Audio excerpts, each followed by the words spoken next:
Jangan lupa subscribe YouTube channel Metro TV News dan pastikan untuk menyalakan lonceng notifikasinya. Pemirsa, memasuki pekan kedua, baik Rusia maupun Ukraina saling klaim bahwa militer mereka paling berhasil di lapangan. Presiden Rusia Vladimir Putin menyebut pasukannya bergerak sesuai dengan rencana. Sedangkan Presiden Ukraina Volodymyr Zelensky menyebut partisipasi warga sipil angkat senjata membuat pertahanan mereka kuat. Российские солдаты и офицеры действуют мужественно, как настоящие герои. Наши военнослужащие сражаются стойко, с полным пониманием правоты своего дела. Даже после ранения солдаты и офицеры остаются в строю. Прошу почтить память наших воинов, погибших при исполнении воинского долга в ходе специальной военной операции на Украине.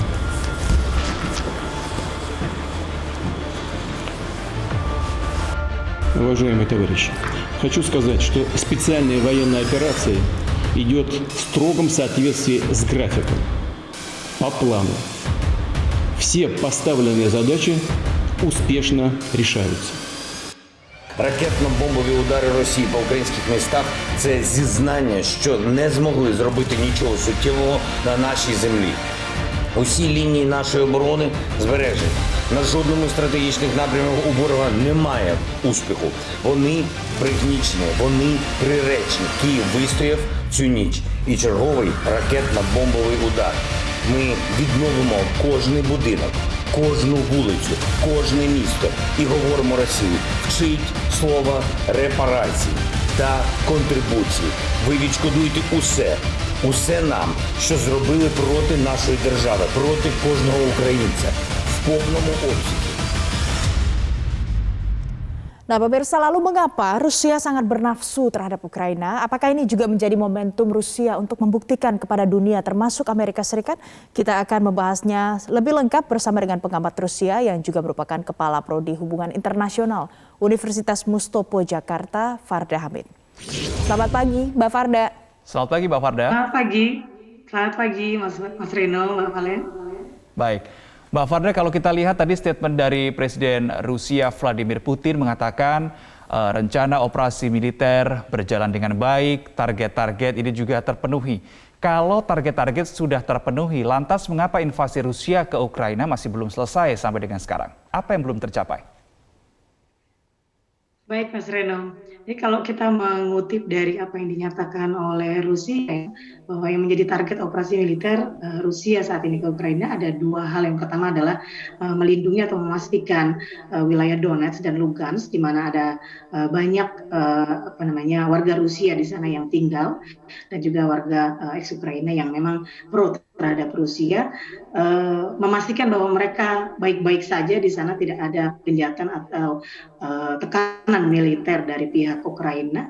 Kedua adalah kembali lagi pada apa yang dituliskan dalam Minsk Agreement, itu salah satunya adalah bagaimana memberikan hak atau self-determination terhadap dua wilayah tersebut. Tapi karena memang dalam perjanjian Minsk Agreement ini dari tahun 2014 sampai hari ini ternyata belum terpenuhi atau dilakukan, ada itikat baik dari pihak Ukraina, maka kemerdekaan yang dinyatakan belum lama ini oleh dua wilayah ini kemudian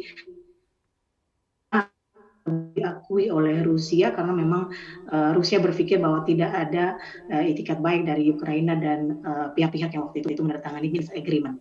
Jadi dua hal ini yang kita lihat menjadi kepentingan besar Rusia ya terhadap dua wilayah di Ukraina ini. Jadi Mbak Farda, maksudnya ini Donetsk dan juga Luhansk ini memang Rusia menuntut adanya pengakuan dari Ukraina juga, dari negara lain juga, atau seperti apa? Dari awalnya tahun 2014 ketika ini dilakukan referendum, kemudian hasilnya adalah lebih banyak pro, tetapi kemudian tidak bisa diakui oleh Ukraina, maka kemudian beberapa pihak Ukraina, Rusia, Jerman, dan Prancis duduk bersama untuk menandatangani, menyepakati apa yang disebut dengan Minsk Agreement waktu itu. Dan dalam salah satu poinnya, di poin ke-9 adalah Ukraina harus mengatur undang-undang tentang self-determination terhadap dua wilayah ini. Nah, maka dari itu, ini seperti invasi yang dilakukan Rusia saat ini adalah menuntut kembali apa yang pernah mereka sepakati tahun 2014. Gitu, Mbak. Baik, Mbak Farda, apa dalam tanda kutip pentingnya Donetsk dan Luhansk bagi Rusia selain dua wilayah tersebut adalah masyarakatnya pro-Rusia. Apa kepentingan Rusia di dua wilayah itu? Saya pikir yang menjadi kepentingan Rusia adalah sebenarnya message atau pesan Rusia terhadap NATO ini tersampaikan.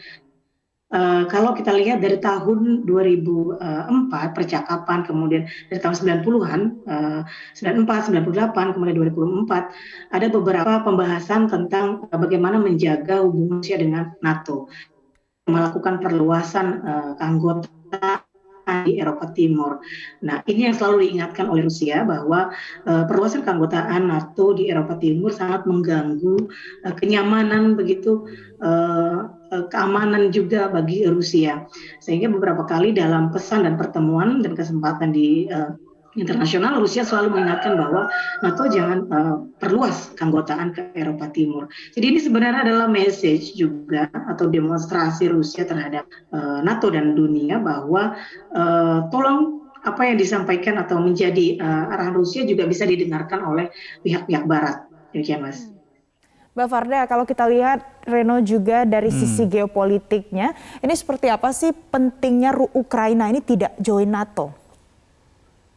Ya, kalau sebenarnya Rusia sendiri dan beberapa negara ex-Soviet punya semacam aliansi security yang kita sebut dengan CSTO, di mana anggotanya adalah beberapa negara ex-Soviet. Nah, apa pentingnya sebenarnya Ukraina ini? Sebenarnya keanggotaan Rusia ke dalam NATO adalah keanggotaan Ukraina terhadap di dalam NATO itu adalah hak Ukraina sebenarnya. Tetapi karena kembali lagi pada apa yang kita sebut, disepakati atau pernah diucapkan oleh NATO waktu tahun 1994 adalah bagaimana NATO ini tidak memperluas lagi wilayah Eropa Timur. Nah, anggap saja ini Rusia belum bisa hengkang dari hegemoni Soviet dulu, masih merasa negara-negara ex-Soviet ini adalah negara-negara saudara seperti itu. Tiba-tiba NATO masuk ke negara-negara yang dianggap sangat penting, ya, dianggap sangat strategis untuk Rusia. NATO masuk tentu ini akan mengancam kepentingan Rusia di sana. Seperti kita tahu juga bahwa ada beberapa pangkalan militer Rusia yang memang sudah dibangun di zaman Soviet, yang itu juga akan mungkin nantinya jika Ukraina masuk NATO juga akan bisa saja tersingkir, ya, atau Rusia harus hengkang dari wilayah Ukraina. Ya, kalau kita lihat wilayahnya kan sangat dekat dengan Azov Sea, ya, atau Laut Azov di sana. Nah, ini adalah laut yang cukup strategis, tidak hanya dalam kekuatan laut, ya, bagi dua pihak, tetapi juga memang akses dagang yang cukup besar di Laut Azov ini. Baik, Mbak Farda, tapi kan kita sudah tahu bahwa Ukraina memang awalnya menyatakan keinginannya ya untuk join dengan NATO. Tetapi setelah itu Ukraina menyatakan sikapnya untuk tidak bergabunglah dengan NATO. Tetapi invasi tetap dilakukan. Padahal sebetulnya Rusia menginginkan Ukraina tidak bergabung dengan NATO. Ini kan sudah terkabul seperti itu dalam tanda kutip keinginannya. Kenapa tetap ada invasi? Ya, memang dari pihak NATO sendiri masih memikirkan, mempertimbangkan, ya, apakah mau menerima Ukraina atau tidak. Dan kita harus ingat juga beberapa pergantian presiden itu juga sangat mempengaruhi terhadap kebijakan Ukraina untuk masuk ke NATO atau tidak masuk ke NATO. Beberapa kali pergantian ini kan tarik ulur, ya. Nah, saat pernyataan itu dikatakan oleh Ukraina bahwa tidak lagi masuk ke NATO, tetapi dibuktikan dengan adanya latihan militer, kemudian Ukraina mulai membangun pangkalan militer di wilayah Azov, begitu, ya. Nah, ini menjadi satu indikasi, ini sepertinya proses masih berjalan begitu. Nah, karena itu mungkin ini menjadi ancaman buat Rusia, ya, secara geopolitik. Baik, Mbak Farda, kalau kita lihat dalam dinamika invasi yang dilakukan, kemudian akhir-akhir ini banyak sekali wacana ataupun gertak mungkin, ya, yang disampaikan oleh Putin bahwa mungkin akan menggunakan nuklir di dalamnya. Seberapa besar sih potensi memang bisa Putin menggunakan nuklir dalam invasi kali ini?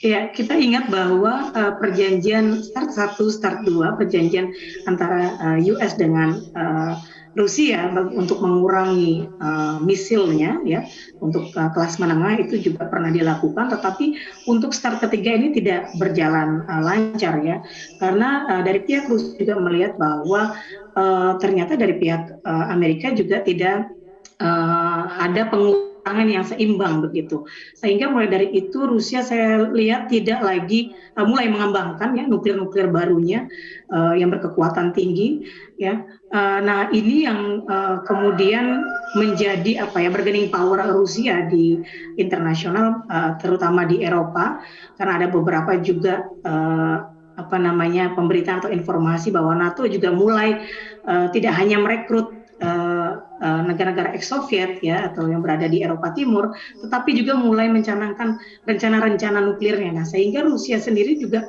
sudah mempersiapkan itu sejak lama. Dan kalau kita lihat memang untuk katakan saja misil kelas ICBM kelas menengah atau interkontinental kelas menengah, saya lihat jumlahnya Rusia masih lebih unggul dibandingkan Amerika, walaupun ini data 2015, ya, dan ada kurun waktu 7 tahun sampai hari ini, ya, mungkin saja keduanya masih terus melakukan pengembangan untuk persiapan atau bargaining power ke depan, sewaktu-waktu ada situasi yang sangat sulit seperti saat ini. Baik, selain tadi kalau yang disampaikan adalah gertakan Putin, ya, untuk menggunakan nuklir. Yang terbaru juga dikabarkan Putin akan menyetop ekspor gas alam ke Eropa sebagai balasan atas sanksi ekonomi negara NATO pada Rusia. Padahal kita tahu, Mbak Farda, 43% kebutuhan gas di Eropa itu tersuplai dari Rusia. Pendapat Anda terkait dengan hal ini?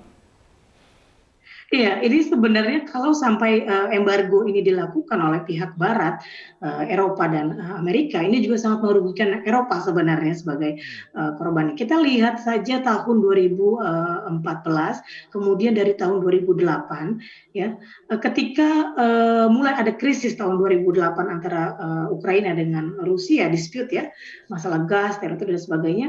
Ini juga pasokan gas alam ke Eropa juga terhambat saat itu. Nah, di tahun 2014 sampai hari ini memang tidak terlalu lancar, ya, walaupun kemudian disepakati. Ada beberapa kali pertemuan di mana Eropa cukup menekan Ukraina untuk ya sudahlah harus berdiskusi dengan Rusia, sepakat harga dan sebagainya. Karena memang kalau kita lihat jalur pipeline yang paling strategis adalah melalui Ukraina. Nah, setelah permasalahan ini mulai meningkat, Rusia mulai membangun beberapa pipeline, guys, di wilayah utara dan timur, termasuk lewat Turki, Turkmenistan, dan sebagainya, untuk bisa masuk ke pasar Eropa. Kalau ini sampai ditutup, saya pikir krisis energi di Eropa cukup serius nantinya, ya, karena kita ingat di tahun 2014 ini sempat ada karena macetnya kiriman gas melalui Ukraina karena permasalahan konflik dua negara. Ini juga mempengaruhi besar waktu itu krisis energi di Eropa. Ya, mungkin saja bisa mati lampu itu, ya, se-Eropa kalau memang embargo ini berkelanjutan ke depannya, Mas. Baik. Mbak Farda, kalau kita juga belajar dari rekam jejak Putin, kemudian dari hubungan Putin, dari hubungan Rusia dengan Amerika Serikat dan juga NATO, kira-kira invasi ini akan terus dilakukan sampai tercapai target seperti apa? Apa mungkin harus menunggu Kiev jatuh terlebih dahulu atau apa? Ya, yang ditunggu oleh pihak Rusia sendiri sebenarnya adalah tercapainya pembicaraan, ya, kesepakatan bertemu langsung dengan pihak Ukraina, yaitu Presiden Zelensky, dan menghasilkan paling tidak poin-poin yang sudah disampaikan oleh Putin, ya. Tapi poin-poin yang disampaikan oleh Ukraina sangat berat buat Rusia, dan saya pikir itu tidak akan mungkin bisa direalisasikan. Termasuk salah satu tuntutannya adalah mengembalikan Crimea, ini sangat tidak mungkin. Kalau misalkan NATO dengan Amerika Serikat ini bisa sedikit meredam, ya, atau mengurangi egoisme dari NATO-nya, besar di NATO-nya, maka paling tidak kesepakatannya adalah saya pikir kembali lagi pada Minsk Agreement. Ya, kembali lagi pada Minsk Agreement dengan keseriusan yang lebih besar. Artinya adalah ada jaminan buat Rusia bahwa dua wilayah ini tidak akan mendapatkan tekanan militer, kemudian tidak akan mendapatkan teror dan sebagainya. Ya, dari sejauh ini dari tahun 2014 sampai hari ini itu masih dilakukan oleh beberapa separatis atau teroris ya, bisa dikatakan teroris ini bisa dibilang ada juga yang mengatakan dari pihak pemerintah pusat ya yang kemudian mengirimkan militer di dua wilayah ini, padahal seharusnya statusnya adalah di sana clear atau netral, sementara dari Minsk Agreement sampai hari ini saya pikir pada kesepakatan itu saja kalau bisa dicapai, ini sudah bisa menjadi solusi yang baik bagi semua pihak. Jika NATO tidak meningkatkan intensitas politiknya atau menekan Rusia untuk Ukraina untuk tetap pada posisi mengembalikan Crimea, itu akan sangat sulit. Baik, terima kasih Farda Hamid, pengamat Rusia sudah bergabung bersama kami di program Metro Pagi Prime Time. Salam sehat Mbak Farda. Terima kasih Mbak Farda. Mas.